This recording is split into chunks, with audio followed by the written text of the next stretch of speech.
সুপ্রিয় দর্শক, আসসালামু আলাইকুম। আপনাদের সবাইকে স্বাগত জানাচ্ছি এখনকার আলোচনায়। আপনাদের সঙ্গে আছি আমি সিরাজুল ইসলাম। দর্শক, মধ্যপ্রাচ্যের আসলে নানান ঘটনা ঘটছে। যেমন টাইমস অফ ইসরায়েল খবর দিয়েছে ইরান হিজবুল্লাহকে চূড়ান্ত যুদ্ধের প্রস্তুতি নেওয়ার কথা বলেছে। এদিকে ইরানের প্রেস টিভি খবর দিয়েছে, ইরানের আইআরজিসি বলছে আমেরিকান নৌবাহিনীর বিরুদ্ধে তাদের চূড়ান্ত অভিযান শুরু হবে। সেই সময়সীমা একদম ঘনিয়ে আসছে, যে কোনো মুহূর্তেই শুরু হতে পারে, অর্থাৎ জিরো আওয়ার একদম কাছাকাছি। তার মানে দাঁড়াচ্ছে যে আমেরিকার বিরুদ্ধে ইরান সম্ভবত চূড়ান্ত অভিযানে নামতে যাচ্ছে। এপাশে ইরানের একজন শীর্ষ পর্যায়ের সামরিক কর্মকর্তা জেনারেল জাব্বারি তিনি বলেছেন আমেরিকার বিরুদ্ধে ইরান 10 বছর যুদ্ধ করার জন্য প্রস্তুত রয়েছে। এদিকে গত রাতে ইরান মধ্যপ্রাচ্যের যে সমস্ত ঘাঁটিতে, মার্কিন ঘাঁটিতে হামলা চালিয়েছে, তার ভিতরে খুব গুরুত্বপূর্ণ এবং প্রথমবারের মতো হামলা ছিল সিরিয়ার আল তানফ ঘাঁটিতে। সেখানে বিশেষ অভিযান চালিয়েছে ইরান এবং তাতে আমেরিকার বেশ কয়েকজন শীর্ষ পর্যায়ের সামরিক কর্মকর্তা নিহত হয়েছে।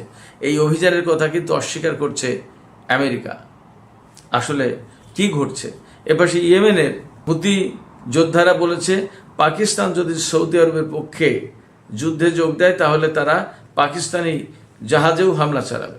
ওপাশে কুয়েত পাকিস্তানের সাথে নিরাপত্তা চুক্তি করতে যাচ্ছে, যার বিনিময়ে কুয়েত পাকিস্তানকে তেল এবং জ্বালানির সুবিধা দেবে। এপাশে পাকিস্তানের পররাষ্ট্রমন্ত্রী এবং চীনের পররাষ্ট্রমন্ত্রী তারা দুইজন যৌথভাবে ইরান এবং আমেরিকার প্রতি আহ্বান জানিয়েছে যাতে এই দুই দেশ এখনই যুদ্ধ বন্ধ করে এবং কূটনীতির দিকে ফিরে আসে। সুপ্রিয় দর্শক, এইসব বিষয় নিয়ে এখন আমি আপনাদের সামনে বিস্তারিত ব্যাখ্যা, বিশ্লেষণ এবং আরও তথ্য তুলে ধরার চেষ্টা করব।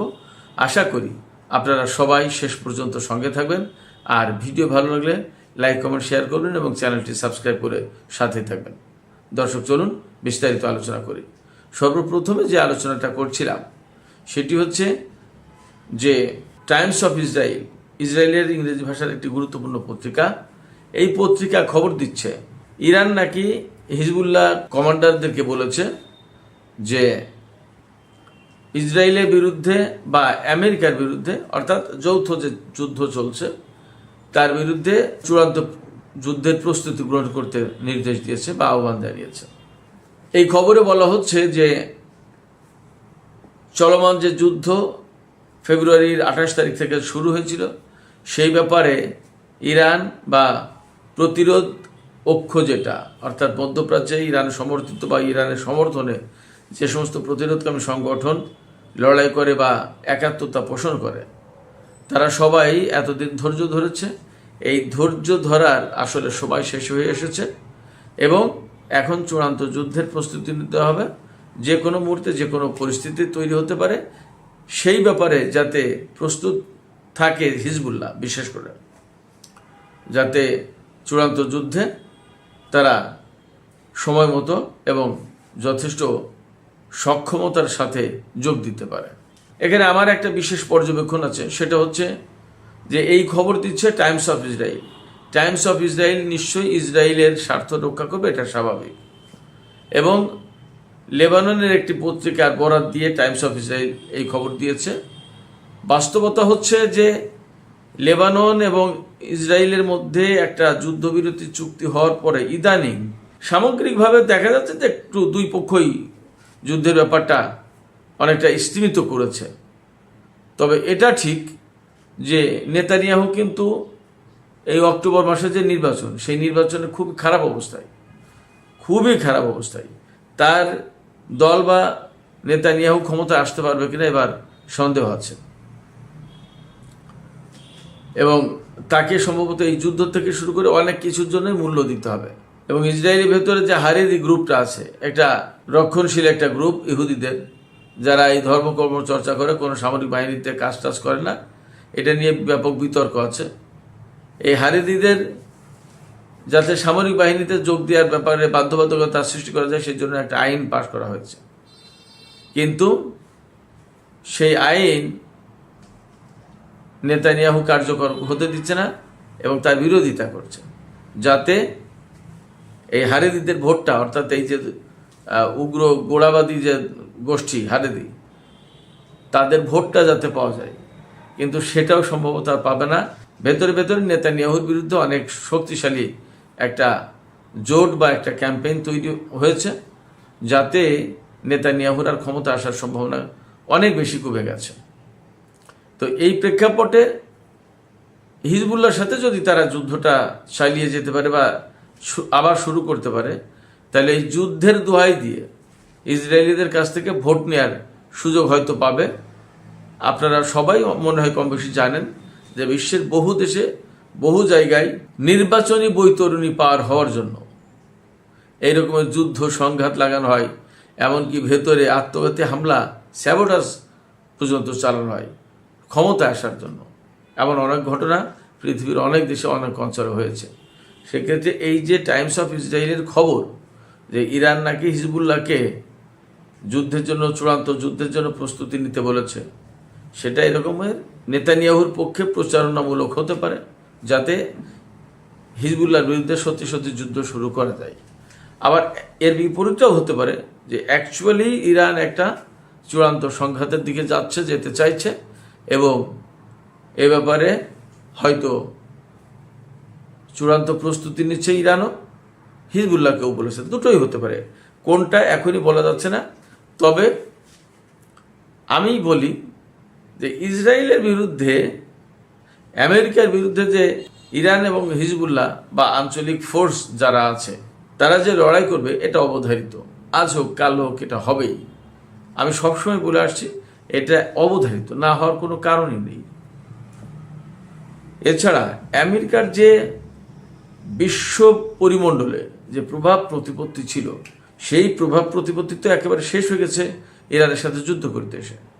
অতএব সেই প্রভাব প্রতিপত্তি পুনরুদ্ধারের জন্য হলেও ইরানের সাথে আমেরিকার অনেক বড় যুদ্ধ করতেই হবে, করবে তারা।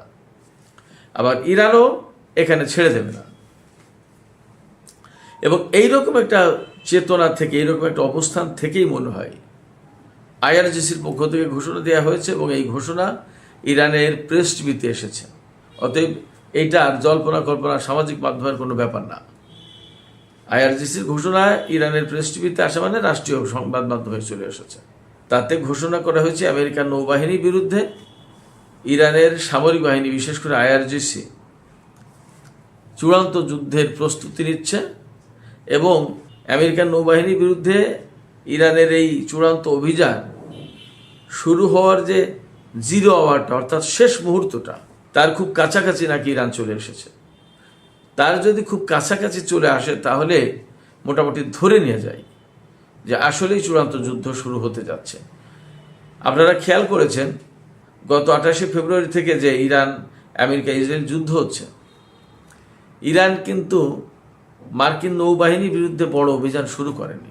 আপনারা হয়তো খেয়াল করে থাকবেন যে মধ্যপ্রাচ্য অঞ্চলে যে সমস্ত মার্কিন ঘাঁটি রয়েছে, সেই সমস্ত ঘাঁটিতে ইরান ব্যাপক হামলা চালিয়েছে, এবং ইদানিং যে হামলা চালাচ্ছে তাতে মার্কিন ঘাঁটিগুলো যাতে একদম সমূলে বিনাশ হয়ে যায়, অর্থাৎ মাটির সাথে মিশে যায়, সেই চেষ্টা করছে, সেই রকম একটা অভিযান। কিন্তু আমেরিকার যে সমস্ত বড় বড় জাহাজ বা ফ্রিগেট, তারপরে ডেস্ট্রয়ার, সমস্তগুলো ওমান সাগরে, আরব সাগরে, ভারত মহাসাগরে রয়েছে, সেগুলোর উপরে কিন্তু হামলা করেনি। আমাদের অনেকের ভেতরে প্রশ্ন আছে, আমাকে অনেকেই প্রশ্ন করে যে ইরান কেন মার্কিন জাহাজগুলোতে হামলা করে না। আমার কাছে মনে হয় যে ইরানের তো একটা কৌশল আছে, তারা যুদ্ধের ব্যাপারে নিশ্চয়ই তাদের কৌশল অবলম্বন করে, এবং সেইগুলো ধাপে ধাপে ধাপে ধাপে করছে, আস্তে আস্তে ধীরে ধীরে আগাতে চায়, এবং আমেরিকার শক্তি ক্ষয় করে একটা চূড়ান্ত যুদ্ধে ইরান ঝাঁপিয়ে পড়বে, এরকম একটা প্ল্যান আমার কাছে মনে হয় তাদের। তো সেই জায়গা থেকে এখন ইরান আমেরিকান নৌবাহিনীর বিরুদ্ধে, তার মানে এই সমস্ত যুদ্ধ জাহাজ যেগুলো আছে সেগুলোর বিরুদ্ধে লড়াই শুরু করবে। এবং এই লড়াইটা করতে হবে ইরানকে এই কারণে, ইরানের দিক থেকে যেটা কারণ, আমেরিকা তো নতুন করে আবার ব্লকেট দিয়েছে যাতে হরমুজ প্রণালী ব্যবহার করে ইরানের কোনো জাহাজ বের হতে না পারে। তো এখন আমেরিকা তো আর এই ব্লকেট সহজে তুলে নেবে না, এবং ইরান আমেরিকার সাথে আর আলোচনায় বসবে না সহজে, তাদের প্ল্যান এইরকমই। সেক্ষেত্রে ইরানের সামনে পথ কি? ইরানের সামনে পথ তখন শুধুমাত্র যুদ্ধ। এবং এই যুদ্ধটা কাদের বিরুদ্ধে? এই যুদ্ধটা বেসিক্যালি মার্কিন নৌবাহিনীর বিরুদ্ধে। কারণ হরমুজ প্রণালীর সামনের থেকে আমেরিকার ব্লকেট সরাতে হলে আমেরিকার নৌবাহিনীর বিরুদ্ধে, আমেরিকার জাহাজের বিরুদ্ধে যুদ্ধ করতে হবে। এখানে রয়েছে আব্রাহাম লিঙ্কন থেকে শুরু করে আরও বহু সাবমেরিন, ডেস্ট্রয়ার, অনেক কিছু। এইগুলোকে ধ্বংস না করতে পারলে ইরান ব্লকেট সরাতে পারবে না। আবার ইরান যখন এগুলোকে ধ্বংস করতে যাচ্ছে, আমেরিকাও তো নিশ্চয়ই তখন ইরানের বিরুদ্ধে বড় রকমের অভিযান চালাবে বা পাল্টা হামলা চালাবে। আমি কয়েকদিন আগে বলেছিলাম যে তাহলে চূড়ান্ত যুদ্ধ কি হরমুজ নিয়েই হবে? আমার কাছে মনে হচ্ছে যে হরমুজ নিয়েই চূড়ান্ত যুদ্ধ হতে যাচ্ছে। এবং এখানে ইরান বেশ কয়েকটি কাজ করেছে। এই রকমের কিছু ফুটেজ সামাজিক যোগাযোগ মাধ্যমে ছড়িয়ে পড়েছে। বিশেষ করে এক্সে কয়েকটা ফুটেজ খুব স্ট্রংলি দেখানো হচ্ছে, খুব বারবার দেখানো হচ্ছে। তার ভিতরে একটা ফুটেজ হচ্ছে মার্কিন বিমানবাহী রণতরী, সম্ভবত আব্রাহাম লিঙ্কনের চারপাশে ইরান ক্ষেপণাস্ত্র হামলা চালিয়েছে, কিন্তু এই বিমানবাহী রণতরীর উপরে হামলা চালায়। ইরানের পক্ষ থেকে নাকি মেসেজ দেওয়া হয়েছে যে এই জাহাজে যে সমস্ত লোকজন আছে তারা প্রকৃতপক্ষে ইনোসেন্ট, তারা নিষ্পাপ। কারণ যেটা মানে করতে চেয়েছে, কারণ তারা তো হুকুমের গোলাম। আমরা এই ক্ষেপণাস্ত্র চারপাশে মেরে তোমাদেরকে বার্তা দিচ্ছি, হুঁশিয়ারি সংকেত দিচ্ছি যে তোমরা এখান থেকে সরে পড়ো, তা না হলে সব শুদ্ধ সাগরে ডুবতে হবে। এবং এই সমস্ত জাহাজে যেসব মার্কিন সেনা নাবিক রয়েছে তাদেরও জীবন যাবে, অতএব তোমরা সরে যাও, মেসেজ দিয়েছে। এখন ইরান এই মেসেজ দিলেই কি আমেরিকা সরে যাবে? মনে হয় না, সরে যাবে না। বরং ইরানের বিরুদ্ধে কীভাবে যুদ্ধ করা যায় সেইটা তারা খুঁজবে। ফলে এখানে অবধারিতভাবে একটা যুদ্ধ হবে। এবং ইরান সেই বার্তাই দিয়েছে যে যুদ্ধের 0 আওয়ারের একদম খুব কাছাকাছি আমরা পৌঁছে গেছি। আমেরিকার বাহিনীর বিরুদ্ধে, মার্কিন নৌবাহিনীর বিরুদ্ধে যে কোনো সময় অভিযান শুরু হতে পারে। ওই যে বিমানবাহীর রণতরীর চারপাশে ক্ষেপণাস্ত্র হামলা চালিয়েছে, কিন্তু জাহাজে হামলা চালায়নি, এটাও কিন্তু একটা সিগন্যাল। যদি এইগুলো সত্যি হয় তাহলে দাঁড়াচ্ছে যে আমরা খুব শর্ট টাইমে হরমুজ প্রণালীতে ভয়াবহ একটা সংঘর্ষ দেখতে যাচ্ছি। পরিস্থিতি এমন। এদিকে হিজবুল্লাহকে যে মেসেজ দিয়েছে ইরান, টাইমস অফ ইসরায়েল যে রিপোর্ট করলো, ব্যাপারটা যদি তাই হয় তাহলেও আমাদের সামনে এই সম্ভাবনাই আমাদের সামনে পরিষ্কার হয় যে ইরান, ইসরায়েল এবং আমেরিকার মধ্যে চূড়ান্ত যুদ্ধ শুরু হতে যাচ্ছে। এবং এই চূড়ান্ত যুদ্ধে আঞ্চলিক ফোর্সগুলো খুব স্ট্রংলি জড়িয়ে যাবে। এই আঞ্চলিক ফোর্সগুলো স্ট্রংলি জড়িয়ে যাওয়ার যে মূল মন্ত্র, টাইমস অফ ইসরায়েলে প্রকাশিত যে রিপোর্ট, তাতে বলা হচ্ছে সম্প্রতি ইরানের শহীদ সর্বোচ্চ নেতা আয়াতুল্লাহ আলী খামেনির জানাজায় এই মধ্যপ্রাচ্য অঞ্চলের যত প্রতিরোধকামী সংগঠন আছে তার সমস্ত নেতা এসেছিলেন। জানাজার সময় ইরানে বসে ইরানি সামরিক কর্মকর্তাদের সাথে আঞ্চলিক কমান্ডারদের, প্রতিরোধকামী সংগঠনগুলোর কমান্ডারদের মিটিং হয়েছে এবং সেখানে সিদ্ধান্ত হয়েছে যে চূড়ান্ত যুদ্ধের দিকে যেতে হবে।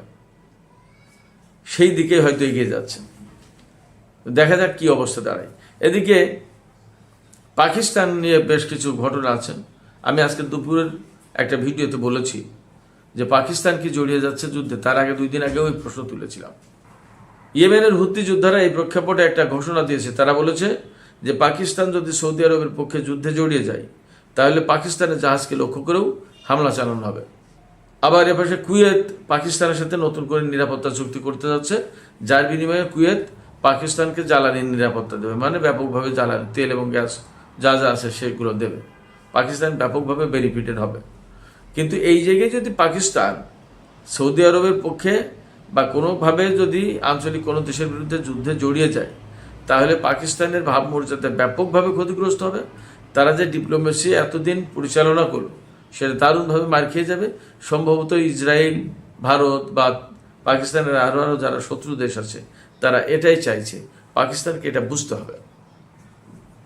এদিকে পাকিস্তানের পররাষ্ট্রমন্ত্রী ইসাক দার এবং চীনের পররাষ্ট্রমন্ত্রী ওয়াং ই আজকে চীনের সাংহাইয়ে একটা বৈঠক করেছে। সেখান থেকে তারা ইরান এবং আমেরিকাকে জোরালো আহ্বান জানিয়েছে যে শান্তি আমাদের চোখের সামনে, তার মানে একটা সমঝোতা স্মারক সই হইল, তারপরে বাকি যে চূড়ান্ত চুক্তি সেটা হওয়ার জন্য আলোচনা শুরু হলো।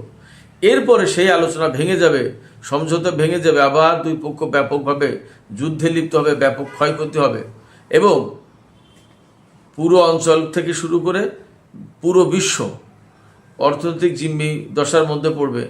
তেলের বাজার মারাত্মকভাবে অস্থিতিশীল হয়ে উঠবে, বিশ্ব অর্থনীতি অস্থিতিশীল হবে। এটা হতে পারে না। সেক্ষেত্রে ইরান এবং আমেরিকাকে দ্রুত কূটনীতির টেবিলে ফিরে আসার জন্য পাকিস্তান এবং চীন আহ্বান জানিয়েছে।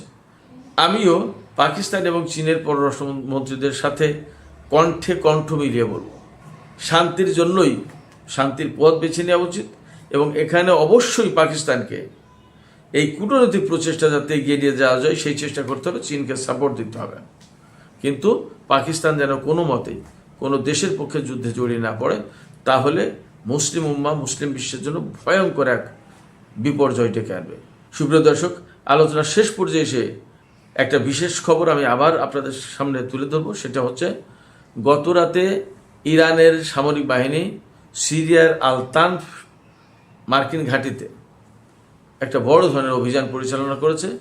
সেই আকস্মিক অভিযানে আমেরিকার বেশ কয়েকজন শীর্ষ পর্যায়ের সেনা কর্মকর্তা, সিনিয়র অফিসার মারা গেছে। কিন্তু এই কথা আমেরিকা স্বীকার করছে না এবং বলছে যে আল তানফে কোনো সামরিক অভিযান হয়নি। কিন্তু ইরান বলছে আমরা সেখানে অভিযান চালিয়েছি। আল তানফে যদি হামলা না চালাবে তাহলে ইরান কেন বলবে? তাদের কী লাভ? এতদিন তো বলেনি। এরপর সে ইরাকের ইরবিলে, এটা কুর্দি অঞ্চল, এই কুর্দি অঞ্চলে একটা গোপন বৈঠকও ছিল। সেখানে মার্কিন সেনা কমান্ডাররা এবং কুর্দি বিদ্রোহীদের কমান্ডাররা মিটিংয়ে বসেছিল। সেই মিটিংয়ের উপরে ইরান হামলা চালিয়েছে এবং সেখানে বেশ কয়েকজন কুর্দি কমান্ডার নিহত হয়েছে বলে জানা গেছে। আমেরিকার সেনাদের কীরকম ক্ষয়ক্ষতি হয়েছে এটা পরিষ্কার না, বাট গত রাতে আমি আপনাদেরকে অ্যাট এ গ্লান্স বলি, গত রাতে ইরান আমেরিকা এবং তার মিত্র শক্তিদের বিরুদ্ধে মধ্যপ্রাচ্যের বিভিন্ন অঞ্চলে যে হামলা চালিয়েছে সেটা ছিল ম্যাসিভ। আপনারা শিওর থাকেন যে ভয়ঙ্কর ক্ষতির মুখে পড়েছে কুয়েতে, বাহরাইনে, সংযুক্ত আরব আমিরাতে, ওমানে, কাতারে, জর্দানের একটি বিমান ঘাঁটিতে প্রিন্স সুলতান এয়ারবেজ, ওখানেও আছে একটা, সেই এয়ারবেজে ইরান হামলা চালিয়েছে। সেখানে F-35 এবং F-16 জঙ্গি বিমান থাকে, সেই যে ঘাঁটিতে হামলা চালিয়েছে এবং বেশ কয়েকটা বিমান F-35, F-16 এবং KC-135 এবং KC-46 এই রিফুয়েলিং ট্যাঙ্কার এই সমস্ত ধ্বংস হয়েছে। এই সমস্ত কথা প্রচার করছে না। তো আমার মনে হয় যে ইরান গত রাতের অভিযানের পর তারা আরও বেশি আত্মবিশ্বাসী হয়ে উঠেছে এবং এই অঞ্চলের radar system, early warning system থেকে শুরু করে যে সমস্ত সিস্টেম ব্যবহার করে আমেরিকা ইরানকে এতদিন যুদ্ধের ভেতরে রেখেছিল তার অনেক কিছু ধ্বংস করে দিয়েছে ইরান গত রাতে। এই জায়গা থেকে মনে হচ্ছে যে এখন নৌবাহিনীর দিকে তারা নজর দিয়েছে, নৌবাহিনীর বিরুদ্ধে অভিযান চালাবে। নৌবাহিনীর বিরুদ্ধে যদি অভিযান চালায় তাহলে মনে করেন যে হরমুজ প্রণালী খুলবে কি খুলবে না এই সিদ্ধান্ত এই যুদ্ধের মধ্য দিয়ে হবে। আমরা মনে হচ্ছে একটা ভয়ঙ্কর যুদ্ধের দিকেই এগিয়ে যাচ্ছি। সুপ্রিয় দর্শক, এখনকার আলোচনা এখানে শেষ করতে চাই। আলোচনা শেষের আগে আপনাদের কাছে আমি প্রশ্ন রাখি, আপনারা কি মনে করছেন যে হরমুজ নিয়েই আমেরিকা এবং ইরানের মধ্যে সবচেয়ে বড় সংঘর্ষ হতে যাচ্ছে এবং ইরান কি আসলেই মার্কিন নৌবাহিনীর বিরুদ্ধে অভিযান চালাতে যাচ্ছে? আপনাদের ব্যক্তিগত মতামত কি? আপনাদের মতামত কমেন্টে জানাতে পারেন। আর ভিডিও ভালো লাগলে লাইক, কমেন্ট, শেয়ার করবেন এবং চ্যানেলটি সাবস্ক্রাইব করে সাথেই থাকবেন। দর্শক, এখনকার আলোচনা এখানে শেষ করছি। আপনারা সবাই অনেক অনেক ভালো থাকুন। আল্লাহ হাফেজ।